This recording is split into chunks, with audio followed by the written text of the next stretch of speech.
So the board is still discussing a data sharing resolution. FYI, everybody, these are the rules of the House. Recognizable link that would be put onto the sheriff's office website. Did you hear any of that? Yes. Okay. So now, Mr. Williams, I probably stole your thunder. If I did, I'm sorry. Political. That's the Commissioner Giggins. It could be that particular seat that you're in. Okay, public comment. Your system flowing out of that. You have the system turned up max, so if you want, you can switch seats with you. No, I sat over there last time and it was similar. Same thing. I think last time they were able to elevate this. Yeah, we're asking it to be raised once again. Thank you. I don't want to belabor the amount of time, but our chair pretty well described what this resolution is about.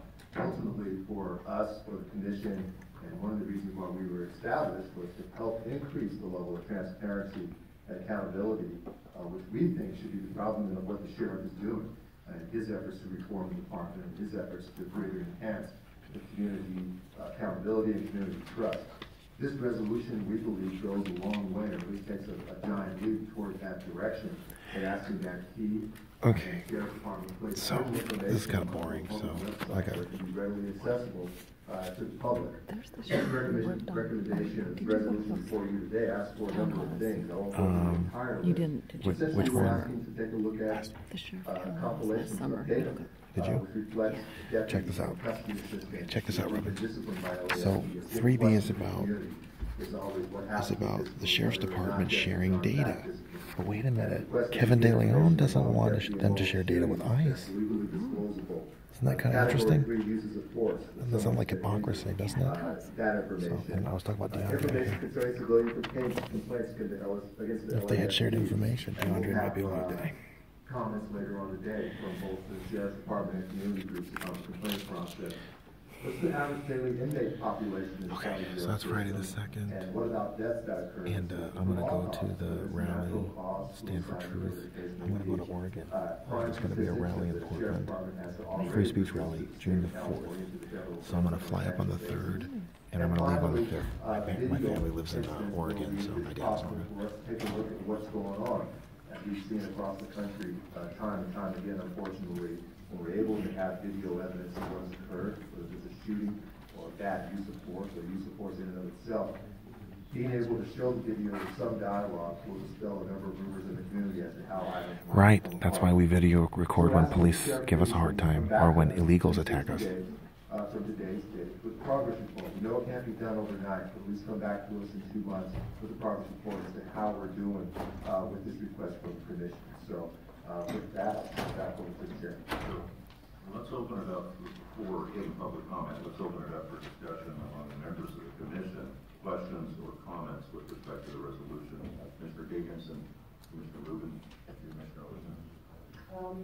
In terms of the disclosable information, is it possible, and collecting of the data, is it possible to also include those persons, whether it's a deputy involved shootings or use of force, that have mental illness?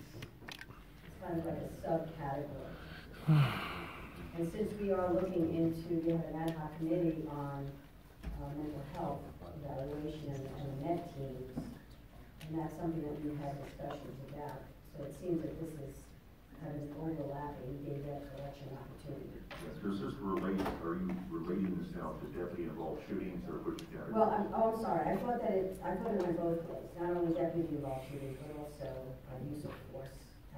Yeah, and category 3, this is support. Yeah, I think. So I guess that's the next category. Yeah, I think that'd be helpful, but let me ask the undersheriff, Laverge, again, we don't want to impose a task, we don't want the perfect to be the enemy of the good here, but I mean, if this data is to, whether you get They're talking about a resolution on data sharing among agencies. Or identifiably mentally ill, where there's a shooting or You know, and I got a comment. There is a high rate of mental illness in Los Angeles County. They have a health director now who's put up a whole bunch of billboards about this issue all over the county. Get more What is it about mental illness that the left seems to be, dedicated to wrapping its Yes, hands sir. around? We do capture that information, we do track that information, and we do evaluate and analyze that in our risk management forum. So I'll see what it would take to carve that information out of our internal reports and see how we can. Boy, they sure spend a lot of money on these meeting rooms. Public report. Okay, so what I would suggest is that I believe Commissioner Higgins is really suggesting an amendment to both bullets number 2 and 3, and that would be after the words "with all legally disclosable information, including brief narrative of the event," perhaps the additional word, and we won't work this exactly, but whether or not the subject or subjects involved in the shooting were suffering from any kind of mental illness. Something along those lines, inserted into both. Okay, so that is an amendment that is made. Let's hold that right now. So I think Commissioner Rubens is next, and then Commissioner Olson. I think that this is very well done. I think that it does go a long way in terms of providing transparency and not only giving the commission information to which it's entitled, but also the members of the public. In that vein, I have one suggested amendment, and that is the second to last bullet point, which starts information compiled by the LASD regarding crime statistics and other activities. And the crime statistics about illegal aliens in Los Angeles County is not revealed. Delete the 2 words, other activities. I think that's, I'm not even sure what that would refer to, or whether whatever the sheriff would interpret that to be would be information that would be helpful. And I really think that's not necessary and serves to perhaps confuse some of the issues, unless that could be defined in another way. But at least for now, I would ask that those 2 words be deleted. Right, and it does seem to be pretty open-ended, and I tend to agree with what you just said, but let me just ask Mr. Williams and then Undersecretary Byrd. First of all, Mr. Williams, kudos to the staff putting together, I think, really good resolution, but what is other activities intended to mean, and should it be either deleted or further defined? I have no objection to deleting that, so that it would read information compiled by the LSD regarding crime statistics compiled by stations and divisions. I don't think there's any substantive difference between the 2, but we're thinking it makes them a little cleaner.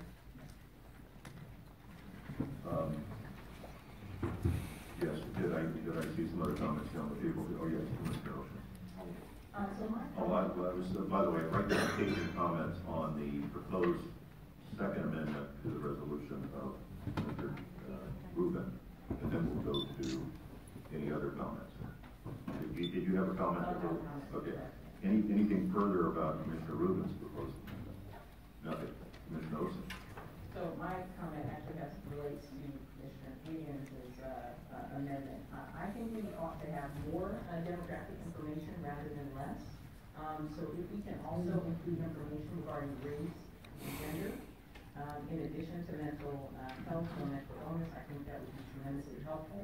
And with regard to investigations and the discipline process, I think it would also be useful to know the average length of time for investigation of discipline complaints. I think this is particularly useful information given the presentation that we heard from the OIG's office last month regarding, the fact that these investigations often take more than a year beyond the statute of limitations for under state law, which prohibits the sheriff's department from even engaging in any discipline if wrongdoing is found to have occurred. So I think it would be helpful to also know that information, how long is this investigation taking. All right. I'm trying to process this in terms of the third potential amendment. I can see adding to mentally ill, race, gender, and/or mental health status, or words to that effect. As an amendment, so that'll be the Ocean Amendment number 1. But I'm trying to figure out where the second part would go. To bullet point 3 with regard to all total category 3 uses of force. I think there's some information here about discipline information. So if you didn't do including length of time for such disciplinary investigations, I think that would be the appropriate place for that amendment. Yeah, I think it's so much broader though than category 3 discipline. I mean, the whole issue of discipline investigation. So I'm just going to make a friendly suggestion that I think your point is very well taken, but I think we should probably gather some more information on the investigation and discipline process with the view toward this isn't necessarily the last resolution in the transparency area that we have, or the last information we will have, but I'm kind of concerned now with actually trying to redraft and vote on a resolution that just throws that in at this point. In other words, if we really wanted to know how long it takes from a close of investigation, we need to know what a close of investigation is, whether that's on IAB or ICIB, this whole process. Then we would have to say, with respect to all misconduct, or are we just going to limit it to category 3? I wouldn't limit it to category 3 misconduct that might arise from category 3 uses of force. So I'm just saying right now, Mr. Ocean, if I could just persuade you to perhaps table that last amendment. Well, I'm not necessarily persuaded that we need to table it, because we are asking about information we filed about complaints, we're asking about information we filed about this. When bullets, we have 7, perhaps a bullet point that suggests that we include information regarding the time of investigation for complaints and discipline. I would just like to, just for debating this, I'd just like to study it more to know exactly how we should formulate that. So there are 2 possibilities. We table the whole resolution, right? Or we do this resolution with the 3 amendments I have so far, including your first amendment. Oh, brother. And move on, get this resolution, and then look into and report back. We'll have the staff report back to us at the next meeting as to whether or not there could be a recommendation with respect to a whole, it might be more than one thing here, by the way, but including within that how long it's taking from the misconduct to complete an investigation, from the completion of an investigation to the imposition of discipline. Anyway. Can I respond? Yes, of course. So I don't see those 2 things as incompatible. I think we can do both, because the language that I'm suggesting is fairly broad, so we're not defining how or what we mean by complaints or discipline. So we can still follow up with additional recommendations.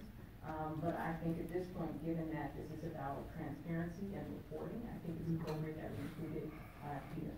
Okay, so all I'm going to ask, when I call for a vote, I'm going to call for a vote actually on the first 3 amendments. Then I'm going to ask you to phrase your second amendment, basically, will be the 4th amendment to the resolution, and we'll have a separate vote on that. Yes, ma'am. I'd like to offer a third option with regard to a solution. This is why these meetings take forever. Together both of your points. I was thinking that at the top paragraph it says, now therefore be it resolved, right? And it says the following data, and then we could put at that point, granularly reporting in each area, subject race, gender, mental health, and also include age there, so that it doesn't only pertain to bullet point 3. I think that these pieces of information would be important in the penultimate bullet point as well, in other bullet points as well. But this way, it's a kind of blanket statement that says, anytime that the sheriff, has information to report, especially about subjects, that you get information on the Everybody knows what they're talking about. gender and mental health status. So putting it up there, that would be more information. So that's the 5th amendment. with the resolution. No, that's on. Well, I mean, would you, first of all, I guess, Commissioner Ocean, if you accept the amendment, that will be a revised fourth amendment. I think we have two amendments that's suggesting, so yes, I'm happy to have that encapsulated in the suggestion. Again, I'm just. So they're discussing a resolution to tell people about how many deputies have been suspended, how many deputy ball shootings, how many uses of force, But it is also important that, and how many complaints have been issued. compliance with a resolution. Yeah. And that's one thing that we need to be thinking about. Because I just don't know, when you apply that to all 7 categories, what the effect of that's going to be. I haven't done that analysis, staff hasn't done that analysis. I have absolutely no problem And with I this. think, I'm just saying. It's a good idea for the department. We actually get a report back on our initial, again, not making the perfect the enemy of the good here, to get back on an initial report back from the sheriff's department and from the sheriff that he has implemented our initiative. I think that's also important, and I just don't know whether that's what the impact of this would be. And I think it's a difficult analysis to make as we sit here right now. When you roll through the amendment you're proposing. Well, I mean, from the community, I've just been getting from the community that I think it would be really useful to have that information if different communities perceive that they're being targeted in different ways. I think that this would be a good opportunity for the sheriff to say if that isn't the case, then, you know, to be able to see what actually is happening is just a request for transparency. No, and I understand it, and I'm in general agreement with it. It's just, do we want to look at that as an issue more broadly and actually tie it to not just 7 potential bullets here, but to tie it to something more specific than that? And I just don't know. Yes, Commissioner Rivera. I think Commissioner Miller's suggestion is an elegant one to try to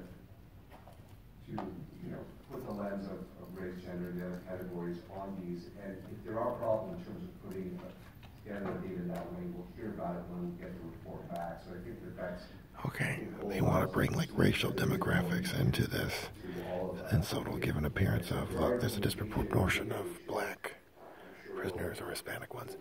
But again, all the talk about race isn't solving the societal problems, the family problems. Another thing that I would suggest, and I don't know that this is necessarily an amendment, but maybe it's a question. We heard a full-throated and passionate argument for this. The news media is taking this really seriously. We'll see in a few minutes, but It's about the ACLU thing, isn't it? Where I think you might have missed the staff. After public comment, we're going to go? Okay, so what I'll do is I'll use public comment to speak about item 6 as well. They can't stop me. Pretty quick, and so during this 60-day period where Sheriff's Department is going to analyze this, perhaps we can put out a call for comment, written comment, to get further ideas from the community on what other categories we should be asking for. Categories of data that can be put on the website. Okay. So we need to close the door on what this website or what the public disclosure would look like without getting a further opportunity. This is a great start. So The other categories that we would like to see. So I don't know if that necessarily needs to be written in as an amendment or whether we can, when we disseminate this, put out a call for comment and say, this, when we hear back, we will at that point consider other recommendations. They've spent about 20 minutes talking about whether they should itemize the racial categories of victims of violence and the perpetrators of excessive force within the Sheriff's Department. Does it really take this long? People need to understand that these racial categories and this discussion has complicated good law enforcement.